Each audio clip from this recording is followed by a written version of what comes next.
Politics is just about everywhere around Tampa Bay, even at the state fairgrounds where a political festival is on. And it's all to get a jump on Mitt Romney's nomination. Fox 13's Josh Cassio is live outside the fairgrounds here where the Ron Paul Festival is on. And one thing, Josh, that we've learned during this long campaign is that Ron Paul supporters are about the most dedicated and committed group of all.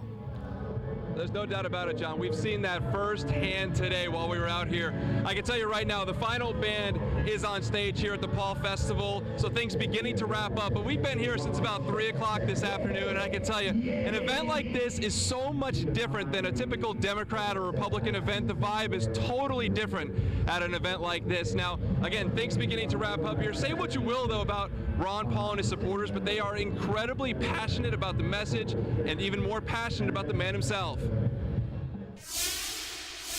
What they may lack in overall numbers, these supporters make up for with their enthusiasm for Ron Paul, or Captain Dr. Ron Paul, Congressman, champion of the Constitution, defender of liberty, is what we like to call him. The 3-day Paul Festival in Tampa kicked off Friday, drawing a few hundred of his followers. Though he won't be going head-to-head with President Obama, these folks say this event is as much about the message as it is the man. The biggest message is that of what Dr. Paul has been speaking for 30 years, and it's about limited government, individual rights, and just, more freedom, with, bringing America back to its original roots. For us, even when Ron Paul's gone, the movement is not. Jamie Yarborough came all the way from California to be here. I missed Woodstock. Okay. And this was my closest to a monumental, historical gathering of people. I believe that I'm actually part of history. Becoming president isn't necessarily making history. There's plenty of our presidents are pretty damn forgettable. The Ron Paul revolution, if you want to call it that, the movement, the Tea Party that he started, all the stuff that has been inspired by him, the changes in my life that have happened because of him, that's historical. Paul only picked up 158 total delegates during the campaign, well short of the 1144 needed for the nomination.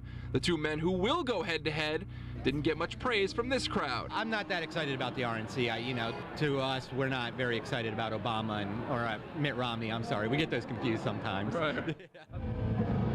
Now, Ron Paul wasn't here today. He's not expected at the Paul festivities, but he will be at the Sun Dome on Sunday, and I'm told that is a sold-out event. John? All right, we're glad to have him in town. Glad to have all of them. Thank you very much, Josh. Kelly?